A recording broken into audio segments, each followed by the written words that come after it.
because I'd been through the Pentagon right after 9/11. About 10 days after 9/11, I went through the Pentagon and I saw Secretary Rumsfeld and Deputy Secretary Wolfowitz. I went downstairs just to say hello to some of the people on the Joint Staff who used to work for me, and one of the generals called me in. He said, "Sir, you got to come in. You got to come in and talk to me a second." I said, "Well, you're too busy." He said, "No." He says, "We've made the decision. We're going to war with Iraq." This was on or about the 20th of September. I said, "We're going to war with Iraq. Why?" He said, "I don't know." He said, "I guess they don't know what else to do." So I said, "Well, did they find some information connecting Saddam to Al-Qaeda?" He said, No. He says, "There's nothing new that way. They've just made the decision to go to war with Iraq." He said, "I guess it's like we don't know what to do about terrorists, but we've got a good military and we can take down governments." And he said, "I guess if the only tool you have is a hammer, every problem has to look like a nail." So I came back to see him a few weeks later, and by that time we were bombing in Afghanistan. I said, "Are we still going to war with Iraq?" And he said, "Oh, it's worse than that." He said, he reached over on his desk, he picked up a piece of paper, and he said, I just got this down from upstairs," meaning the Secretary of Defense's office today, and he said, "This is a memo that describes how we're going to take out 7 countries in 5 years, starting with Iraq and then Syria, Lebanon, Libya, Somalia, Sudan, and finishing off Iran." You know, a lot of people have been accusing me of different things, of being, you know, supporting a murderer and all of the different things, and alleging that I've been paid by all these different people, all the things under the sun.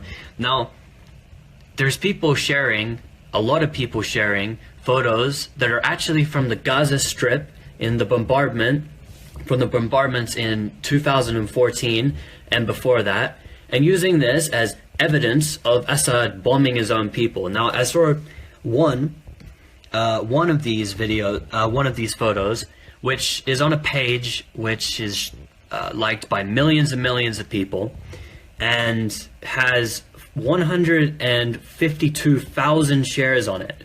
And it's a photo from the Gaza Strip. It's not a photo from Syria. And these people are parading this around as if it's some sort of smoking gun evidence of Assad killing his own people, and it's not. It's not. Like, people go on and they talk about Bashar al-Assad is killing his own people in Eastern Ghouta. Okay, so in an area, right, and the Russians are helping in this operation, in an area that is roughly 30 square kilometers. It's not a big area, it's not huge. They could flatten the entire area if they wanted to. In a matter of days, they could go through and they could flatten everything. They could kill every single person there if they wanted to. They could obliterate the entire place and wipe it off the map if they wanted to. They have the firepower to do it. They have Russia on their side. Now, I'm going to show you this. This has been posted. All right, this here, just so people know I'm not lying, this is from Gaza. This is Gaza. This is not Syria. And they're saying that this isn't Syria. And this is a page that has a lot of likes. Look at this. Over 400 people have been killed in Syria in the past days, right? This is from Gaza, right? It's not from Eastern Ghouta. Look how many shares this thing has. 152,000 shares, 76,000 likes, and it's not true. It's just not true. You know, I wouldn't have to address this if it was just a few people sharing this, but these are big pages, these are big activists who are sharing photos from Gaza. And you know what makes me more aggravated? Is the fact that nobody's talking about Gaza right now. Gaza has just declared a state of emergency. Its services are collapsing. You know, horrible things are happening in the Gaza Strip at the moment, but nobody's talking about it, the media's not talking about it, nobody's addressing it. Instead, people are talking about Eastern Ghouta, and I've seen demonstrations that happened today. I'm in Calgary at the moment. I saw a demonstration, no demonstration for Gaza, no condemnation in the United Nations of Israel for what it's doing to the Gaza Strip, but instead, it's let's share a whole bunch of photos that aren't even from Syria, which are from a different country, to prove a point about Bashar al-Assad is killing his own people. Yeah, he's killing his own people, isn't he? Why is he not bombing his people in his own government parts? Like, this is just a basic question. If he wanted to kill his own people, he would do it. It's very easy. He has a lot of people on the government side. Why doesn't he kill his own people?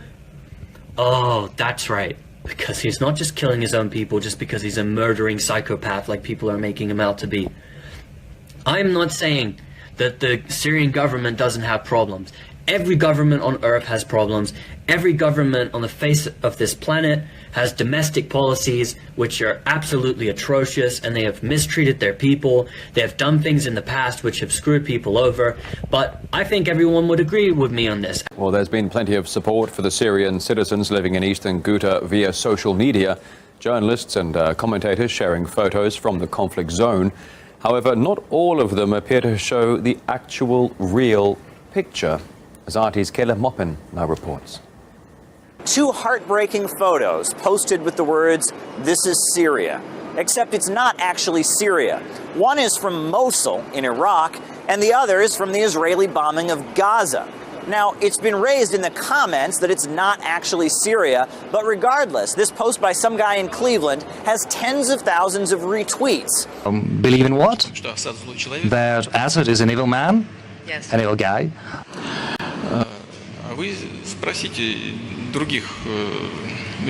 You've got to ask the other leaders who have communicated with Assad. He was more often in Europe after being elected than in Russia.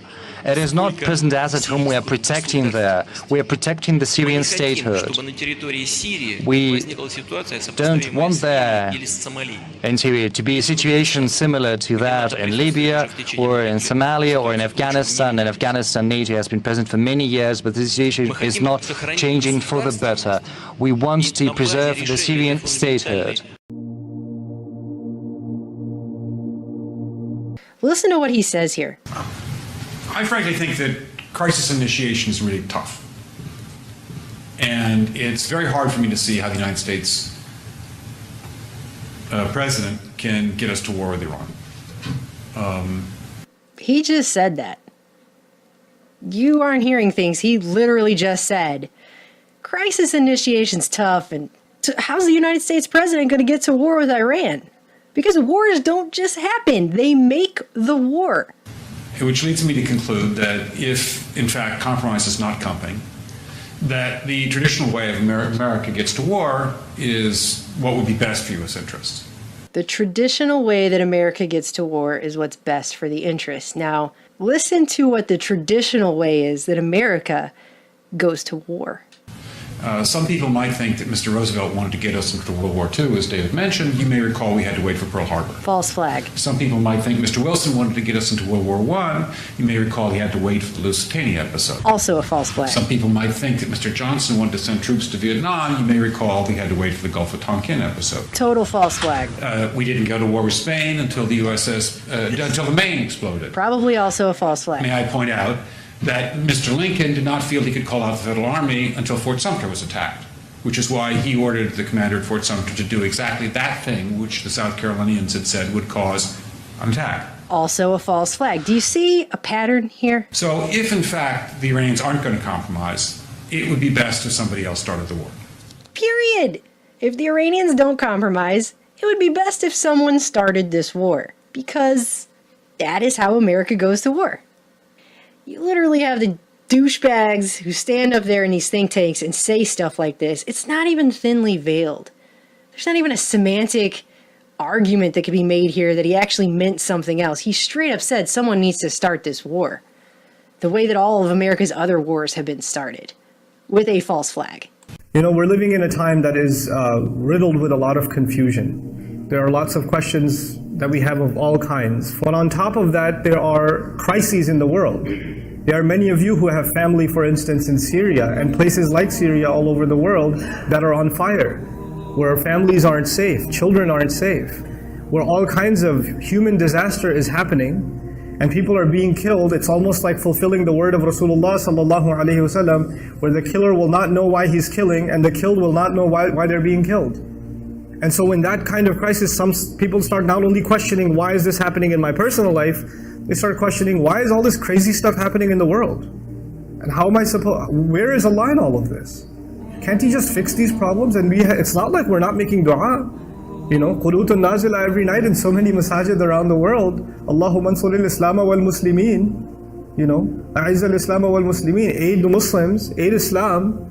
Give strength to the Muslims, give strength to Islam. Ya Allah, aid us against the enemies of the deen. But it seems like the enemies are just getting better and better at spilling more and more blood. So at that point, somebody gets really frustrated with their religion. And they start thinking, there's no point. Why do I even make dua? What's the point of it? Nothing's going to change. And this is actually a very common problem. The point I'm trying to make is oftentimes we think the purpose of dua is to change the reality around us. We focus on changing the reality around us.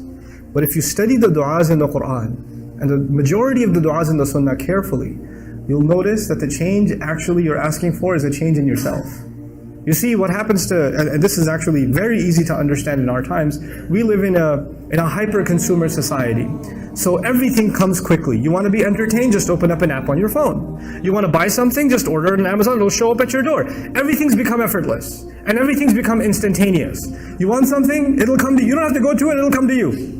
Everything's quick. We're used to getting served now. We're used to constantly getting served. And if one order of yours is 2 days late, 3 days late, you're going to give it 1 star, thumbs down, bad rating. You're used to this now. And now you make dua to Allah.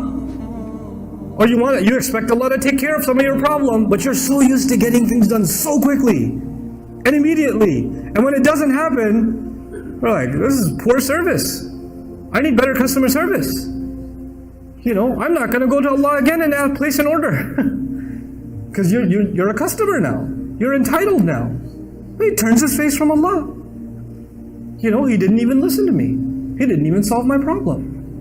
Understand that Allah Azza wa Jalla has a plan for everybody. And just to give you a comparison, in the case of Yaqub alayhi salam, who lost his child, Allah returned his child to him after years. Many years. All those years this father cried, yes? This father almost lost his eyesight, and eventually وَبْيَضَّتْ عَيْنَاهُ, Quran says, some of the ulama like Alusi rahimahullah comment, you know, amiya, and he became blind from crying. But all this time, where was Yusuf? Yusuf was in a prison. Yusuf is being held in, you know, he was a child servant. When he got older enough, he got thrown into prison. He spent many of his years in jail, so either he served as a servant, or he served as a prisoner inmate in jail. Not a good life. That's not a good life.